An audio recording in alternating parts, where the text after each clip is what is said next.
आप देख रहे हैं अनोखा पोस्ट। लॉकडाउन के चलते विभिन्न प्रदेशों के प्रवासी मजदूरों की घर वापसी के लिए काफी दिनों से दबाव था। तीसरी बार लॉकडाउन के एक्सटेंशन से पहले केंद्र सरकार ने राज्यों की मांग पर विशेष रेलगाड़ियों की व्यवस्था भी करवा दी। जब भारी संख्या में प्रवासी मजदूरों ने घर वापस जाना शुरू कर दिया है तो पैसे वालों के पसीने छूटने लगे हैं। जी हाँ, पैसे वाले यानी फैक्ट्री, कारखाना, वर्कशॉप और बड़े बड़े बिजनेस हाउस के मालिकों को लग रहा है कि अगर ये मजदूर चले गए तो लॉकडाउन समाप्त होने के बाद काम कौन करेगा। श्रमिक स्पेशल रेलगाड़ी चालू होने के दूसरे दिन ही बड़े बड़े उद्योगपति और सरकारें मजदूरों से जहां हैं वहीं रुकने की अपील करने लगी हैं। इस स्थिति को गंभीरता से समझते हुए केंद्रीय एमएसएमई मंत्री नितिन गडकरी ने भी मजदूरों से अपील की है कि फिलहाल वे जहां हैं वहीं रहें। स्थिति धीरे धीरे बेहतर होगी और उनकी सुविधा का ध्यान भारत के साथ उद्योग जगत भी रखेंगे। उधर कर्नाटक, तेलंगाना, हरियाणा और दिल्ली की सरकारें भी मजदूरों से रुकने की गुहार लगा रही हैं। जैसे ही सरकार को मजदूरों के वापसी की वजह से उद्योग जगत में होने वाले संकट का आभास हुआ, सरकार तुरंत सक्रिय हो गई। केंद्रीय सूक्ष्म, लघु एवं मझोले उद्योग मंत्री नितिन गडकरी ने मजदूरों से अपील की है कि फिलहाल वे जहां हैं वहीं बने रहें। सरकार और उद्योग जगत मिलकर उनका ध्यान रख रही हैं। धीरे धीरे स्थिति सामान्य होगी और उन्हें फिर से काम मिलेगा। हरियाणा के मुख्यमंत्री मनोहर लाल खट्टर ने कहा है कि उद्योग शुरू हो गए हैं, जो नहीं खुले हैं वो भी कल से शुरू हो जाएंगे। इसलिए मैं प्रवासी श्रमिकों से अनुरोध करता हूं कि आप सभी अपने घर न जाएं, आपको यहां कोई परेशानी नहीं आएगी। श्रम मंत्री संतोष गंगवार ने एक वेबिनार के दौरान बताया गया है कि इस समय देश भर में करीब 12 करोड़ प्रवासी मजदूर हैं, जो कि अपने घरों से दूर औद्योगिक नगरी एवं महानगरों तथा बड़े शहरों में मजदूरी कर अपना भरण पोषण करते हैं। इस क्षेत्र के जानकारों का मानना है कि इनमें से आधे से भी ज्यादा मजदूर असंगठित सेक्टर में काम करते हैं। इसका मतलब है इनकी नौकरी का कोई ठिकाना नहीं है। इसलिए यही मजदूर कुछ दिक्कत होने पर सबसे पहले गांव का रास्ता पकड़ते हैं। उद्योग संगठन PhD chamber of commerce and industry के अध्यक्ष डीके अग्रवाल का कहना है कि यदि मजदूर वापस चले गए तो उद्योग जगत का काम कैसे चलेगा। उनका कहना है कि इस समय सरकार को न सिर्फ यहां रह रहे मजदूरों का पलायन रोकना चाहिए, बल्कि गांव जा चुके मजदूरों को भी वापस बुलाने का इंतजाम करना चाहिए। अब जरा सोचिए कि जब तक मजदूर थे तो कोई इज्जत नहीं थी, जब तक मजदूर भरे रहे तब तक कोई इज्जत नहीं थी, और जैसे ही ये मजदूर अपने घरों की तरफ रवाना हो गए तो लोगों में अचानक से इनके लिए सहानुभूति जागने लगी। अरे सच्चाई तो ये है कि जिस दिन मजदूर नहीं होंगे उस दिन सबसे पहले हालात खराब होंगे इन बड़े लोगों के, जो आज किसी भी मजदूर का इज्जत नहीं कर रहे हैं या फिर जो उन्हें मार के भगा देते हैं। ऐसे लोगों के लिए ये सबसे बड़ा सबक है, और ये सबक हम बिहारियों के लिए भी है कि अगर आप चाहते हैं कि अपनी इज्जत को बनाए रखें तो दोस्तों अब अपने लिए सोचने का वक्त है, और ये वक्त ऐसा वक्त है कि आप इसमें बदल सकते हैं। बहुत कुछ बदलने की हिम्मत आप रखते हैं दोस्तों। ये वक्त है अपने लिए एक बेहतर रोजगार करने के लिए, ये वक्त है अपने लिए एक बेहतर नया कल देने के लिए। ये वक्त है जब हम आ चुके हैं परदेशों से कि आगे क्या होगा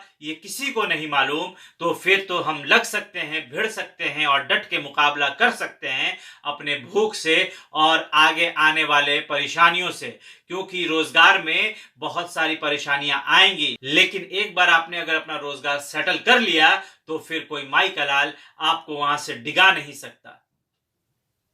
कब तक मजदूरों की तरह रहेंगे, कब तक मजदूरों की तरह जिएंगे। अब तो कुछ सोचना पड़ेगा। ये बिहार की आन की भी बात है। कितनी मुश्किलों से लौट आए हो परदेश से, अब जाने की हिम्मत मत जुटाना। अगर इतने हिम्मती ही बनना है तो अपने राज्य में ही कुछ रोजगार लगाना। एक हिम्मत है मेरी तरफ से आप भाइयों को, ये मेरा जज्बा है, ये जुनून है कि हम बिहारी हैं, सब पर भारी हैं। हम जो चाहेंगे वो कर सकते हैं और हमारे सामने कोई टिक नहीं सकता, क्योंकि हम जो कहते हैं वो करके दिखाते हैं। जैसे ही मजदूर बाहर से अपने घरों की तरफ रवाना हुए, इन बड़े लोगों के होश फाख्ता हो गए। अब सोच रहे हैं कि हम कैसे क्या करें। आखिर कैसे इन मजदूरों को रोकें और काम अपना निकालें। जब तक ये मजदूर बेसहारा थे, जब तक काम नहीं था, कोई पूछने वाला नहीं था, लेकिन जैसे ही ये मजदूर अपने गांवों की तरफ निकलने लगे, इन सभी बड़े लोगों के पसीने छूट गए। पसीने छूट सकते हैं और हम बिहारी छुड़ा सकते हैं जब हम यहां ना जाके अपने लिए, अपने खुद के रोजगार के लिए, अपने बिहार को आगे बढ़ाने के लिए अपना रोजगार शुरू करें। ये सबसे बड़ी बात है। ये समय हमारे लिए बहुत चुनौतीपूर्ण भी हो सकता है और हमारे लिए आने वाले सुनहरे कल के लिए भी ये एक बहुत ही बेहतर कल भी हो सकता है। देखना होगा, समझना होगा, सोचना होगा कि आप अपनी जिंदगी से क्या चाहते हैं, यही मजदूरी या अब कुछ दिन की इस मजदूरी से दूरी। अगर इस मजदूरी से कुछ दिन की दूरी हो जाएगी तो जरूर है कि आप कुछ न कुछ अपना कर सकते हैं। आप बिहारी हैं, हम बिहारी हैं, मिलके हम बदल सकते हैं। मैं ये नहीं कहता कि आप आगे क्या करेंगे, लेकिन करना तो आप ही को है, क्योंकि घर आपको भी चलाना है, घर हमें भी चलाना है, तो सोचना भी हमें ही पड़ेगा। कब तक ऐसे दूसरे प्रदेशों में जाकर हम वहां के लोगों की यातनाएं झेलेंगे और कब तक हर मुश्किल दौर में वहां से भागे अपने गांव चले आएंगे। अब सोचने का वक्त है, ये समझने का वक्त है। ये लॉकडाउन ने आपको घर बैठ के सोचने का एक बहुत अच्छा मौका दिया है। सोचिए और फिर फैसला कीजिए और जागिए और अपने जुनून को जिंदा कीजिए कि आप बदल सकते हैं अपनी किस्मत को, अपने आने वाली नस्लों की किस्मत को। सब कुछ आपके ऊपर डिपेंड करता है। अगर आपने आज अपना कल बदला तो कल आपके बच्चों के भविष्य बदल जाएंगे। दोस्तों, मैंने इससे पहले भी आप लोगों से ये बात कहा है कि बिहारियों की सबसे खास बात है कि सोचते बहुत हैं, पर उस काम को पूरा करने के वक्त सोच में पड़ जाते हैं कि इस काम में नुकसान होने के चांसेस बहुत ज्यादा हैं, पैसा फंस जाएगा या फिर हम नहीं कर पाएंगे। दोस्त, दो बातें हो सकती हैं कि आपको अब या तो स्टार्ट करना है या फिर मजदूर बन के ही रह जाना है, लेकिन सोचना आपको पड़ेगा, क्योंकि आप हमेशा सोचते हो कि कल करूंगा, परसों करूंगा, तब हो जाए, अब करूंगा, तब करूंगा, लेकिन पता नहीं कब होगा।